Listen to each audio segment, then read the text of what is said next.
2 a.m. here in Los Angeles, California. Just got out of the shower, getting ready to go to bed, drying off my thick hair, and I thought that maybe we can have a nice chat between you and we can talk about filmmaking and how I got started, and perhaps you can take this same info and use it towards your um, towards your oh, what's the word, guys? I'm sorry, I'm tired. What's the word?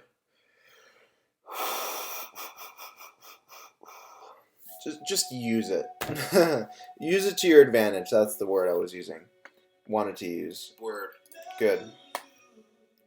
So I'm listening to Sade right now. So while we listen to a little bit of Sade, just want to take some 10 minutes, or so, and go right into talking about how I got started. Just like with every other filmmaker, you start small. And you build on these certain characteristics, these certain traits. And these traits have to include cooperation, patience, commitment, and most importantly, passion. Without any of those traits, you will fail as a videographer, filmographer, cinematographer, director. Anything in life, you will fail if you don't have commitment, structure. Those four things that I just listed, they change in my mind, but they stay around the same blueprint to success, right? How I started making $50 a month to thousands of dollars a month, it was a whole process, and how I was able to achieve such a great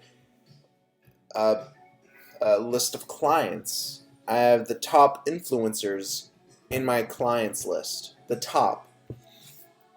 And so it all came from these certain things, these characteristics I was able to actually pick up. My habits have changed, my work ethic has changed, and this all came from trial and error. Now maybe we can have this talk in a way that I can show you how to save some time and not go through all this trial and error that I had to go through. The number one thing I suggest for you to do, and that is hustle. Now when I say hustle, I don't mean go out and steal people's money. When I say hustle, I mean you've got to learn how to persuade. You've got to learn how to present yourself. I will be doing a video called Real Talk video. I think it's episode 4, specifically on presentation, because the first impression is what kills. All right, the first impression. And I will be teaching you how, if you do make a bad first impression, I will be also teaching you how to come back with a second impression, how to get a second opportunity, a second chance to present yourself in a way that will eliminate the first bad impression that you may have put out in the first place. I know these techniques, I know these tactics, I've been taught them, I've learned them, and I've been through them in this process we call life. And maybe I've been there before you did, and that is, that's the point of this video. I want to talk to you about that and teach you how to save this time. Don't go through all that unnecessary trial and error process. You don't have to go through all that stuff, because I've already been through that, and I want to teach it to you. So if you go throughout my YouTube channel, you go throughout my YouTube videos, I teach you these steps, these techniques that help you overcome wasting time. Because the only thing that's more valuable than, I shouldn't say more valuable, the only thing that you need to really worry about here in your business, it shouldn't be money. Money shouldn't be your priority. Your priority should be time. Time is much more important than money. Because time is something we'll never get back. Money will always get back. Money is not hard to earn. It's time. Right? Time. Time is something we can never get back. It keeps ticking away. And we got to find a way to make sure that we get the most out of each tick. All right? Out of each second. So how do we do that? First off, you need to come together. You need to get a business plan together, right? You need to have a series of steps. What I like to do, I have two whiteboards here. I have one plain whiteboard, and I have a monthly planner whiteboard, right?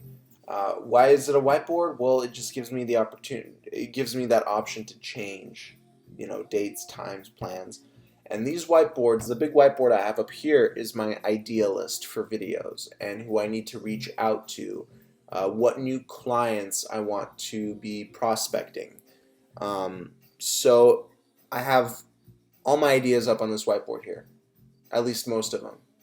And then right under that whiteboard, I have a monthly planner that just tells me when I have shoots and stuff like that. This monthly planner is also on my phone and computer. So yeah, you need to have structure, and having a whiteboard or some other type of board that reminds you of certain things is a killer way to help you have structure in your business, especially when you're dealing with an artistic field. Like filmmaking is artistic, acting is artistic. Basically anything that we do is artistic. A 9-to-5 job to me is not artistic. This is, working in a cubicle, it's not artistic. Nobody wants to be working in a cubicle, let's be honest. You want to be free, you want to be open-minded, you want to work in a creative job, you want to work in an artistic job, right? So you have to learn, because art, what's really difficult about art is keeping it in the bottle, keeping it contained, right?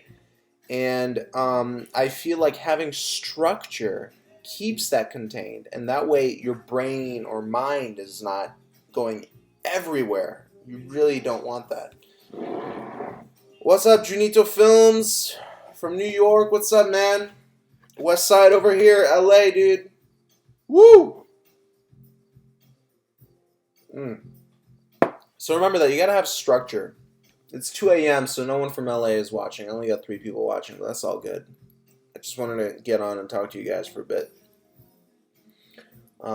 Just waiting for my thick hair to dry from the shower. But anyway, structure is important. If you don't have a whiteboard, if you don't have some sort of reminder board that's in front of you most of the time, get one. Immediately get one. All right? Because structure, scheduling, like Captain Jack Sparrow says in the Pirates of the Caribbean, wait for the opportune moment. So these whiteboards that I have here help me prepare for that opportune moment. Let me ask you a question. What is the definition of luck? Do any of you know the answer to that question? Do you know what the definition of luck is? Luck is not powered by a greater being. Luck is opportunity meeting preparation, or vice versa, preparation meeting opportunity. That is the definition of luck. You create your own opportunity, and you are the only person who can prepare yourself. You are supposed to take that chance.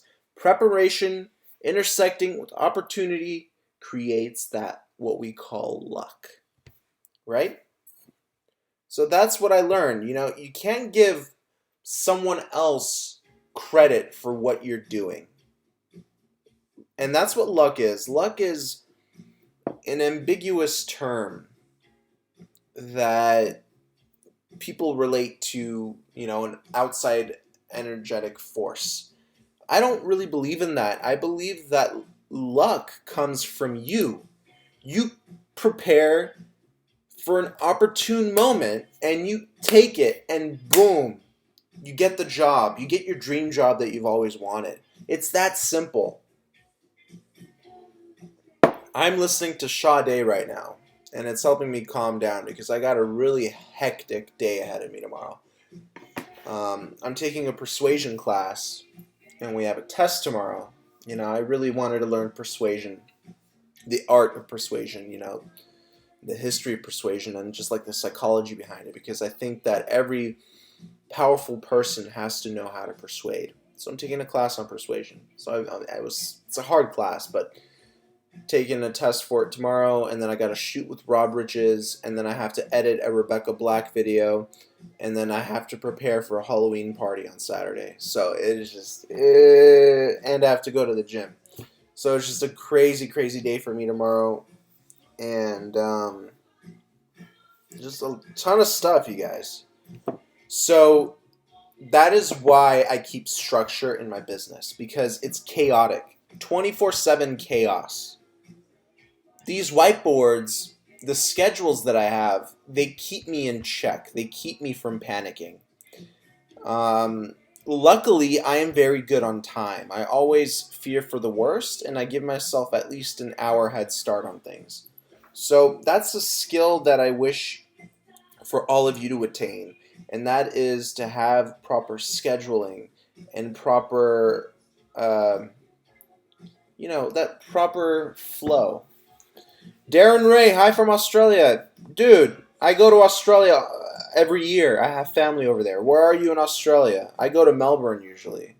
And what's up, MC Drone from the UK? What's up? How you doing, guys?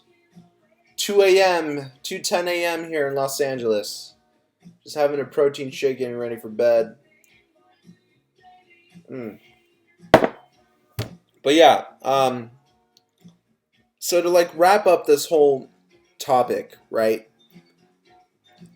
You need to have structure in your business. You can't be flip-flopping. Your clients, however,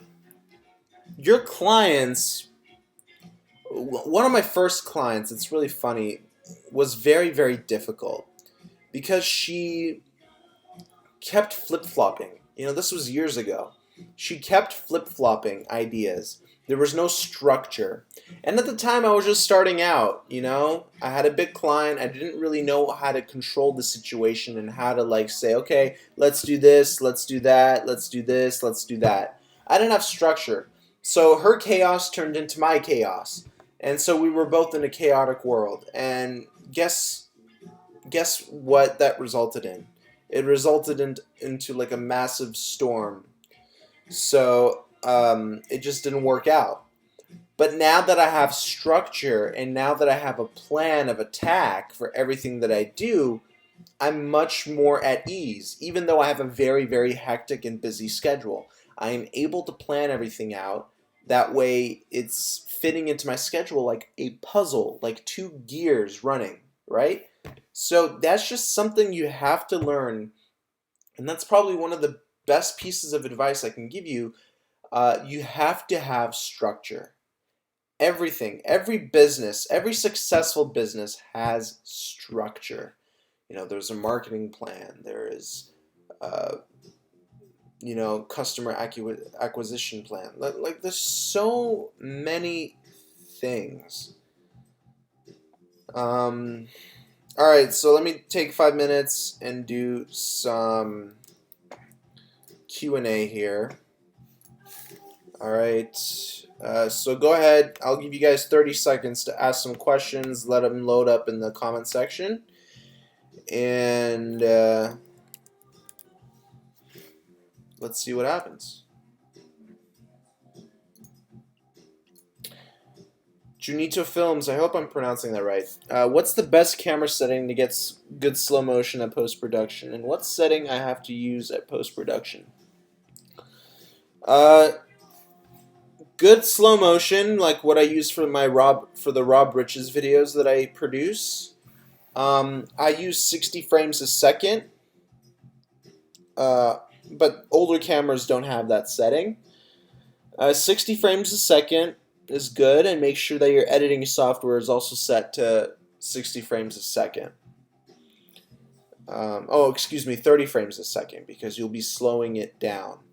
So shoot in 60 frames, slow it down in post, and you'll be fine. And shoot at 1/20th shutter speed, just to get crispier footage and a lot less motion blur than shooting with 1/60th shutter speed. Okay? Alright, Junito Films. How can I show live movie in YouTube, please? Yes, I can talk about that briefly. click on your icon on the top right of YouTube, click on Creator Studio, then click on live streaming and follow all of the instructions that are in live streaming. You have to download a program, you have to set up the program to connect it to YouTube, and you have to do it that way. Darren Ray, have you ordered the Mavic yet? It looks like a small craft to take. Yes, I did. I did order the Mavic, but DJI is having a huge problem right now keeping up with production. It looks like as soon as they launched the Mavic campaign, hundreds of thousands of orders have been placed, and DJI cannot keep up with the demand. So they're freaking out right now. They said on their site shipping would begin in October, mid-October, and now they pushed back shipping to December. So I have no idea when I'm going to get my Mavic, to be honest. I was one of the first people who ordered it, by the way. And guess what? Apple's new MacBook Pro was announced today or yesterday, and I ordered it too. So hopefully my Mavic and my MacBook Pro will be arriving at the same time. The new MacBook Pro, it's a monster, 16 gigabytes of RAM with, I think it's 2100 megahertz of power with the RAM, 4 gigabytes of RAM with a Radeon 460 graphics card with a Core i7 Intel quad-core CPU that runs at 3.9 gigahertz. It's a monster. And on top of that, it comes with an awesome screen and a touch navigation bar on the keyboard. So the new MacBook Pros are dope, and I can't wait for mine to come. What do I think about the Phantom 4 and the Mavic? Well, as soon as I get my Mavic, Junito Films, I will let you know. I'm going to make a review video of the Mavic, and I'm going to compare and contrast the Mavic and the Phantom 4 together. Because Christmas is coming, and I want to make sure that you guys put your money to good use. So what if the Phantom 4 is way better than the Mavic? What if the Mavic is way better than the Phantom 4? Wait for my video, and then buy the Mavic. Don't buy the Mavic yet. I just put in a lot of money. I risk a lot of my money. A lot of my money gets lost at times because I risk it in products that I either don't need or they just don't work out for me. So wait for me to get the Mavic and make that video for you. Don't invest any money yet.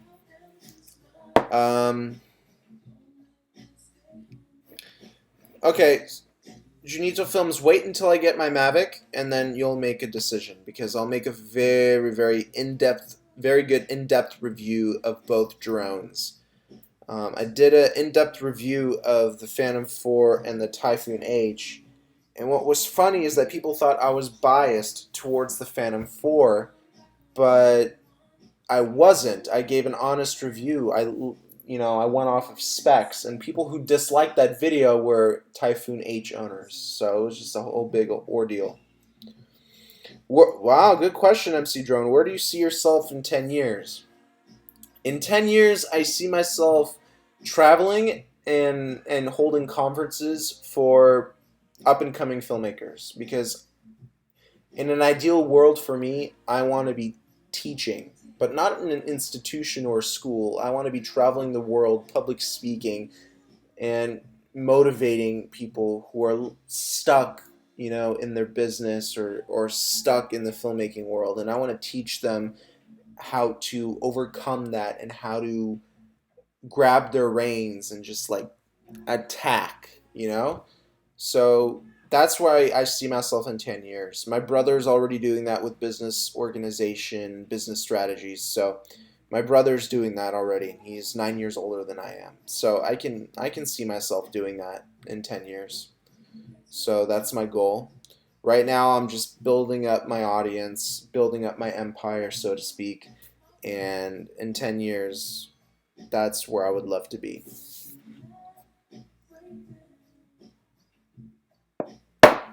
Alright guys, let's answer a few more questions before I hit the hay. Gotta get to bed. Got a big day tomorrow, a really big day. I'm gonna get probably about 3.5 hours of sleep tonight. But yeah, don't forget that one of the best pieces of advice I can give you is to have structure.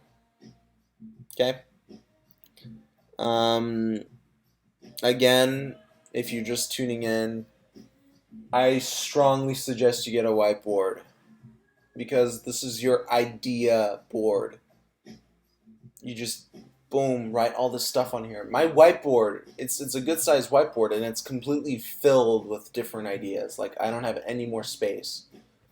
And then I got a monthly planner underneath it. So always keep organization and strategy. What's my favorite kind of video project?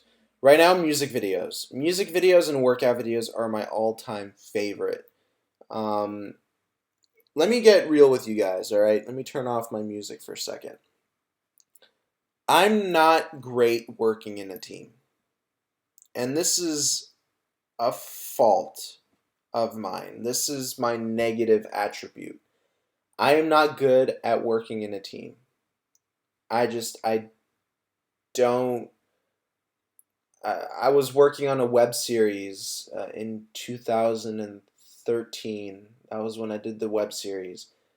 I was the director of photography, and the director and I would constantly clash and argue, and it was just such a bad experience for me. And then I worked in a few other things after that, and I just kept clashing with people.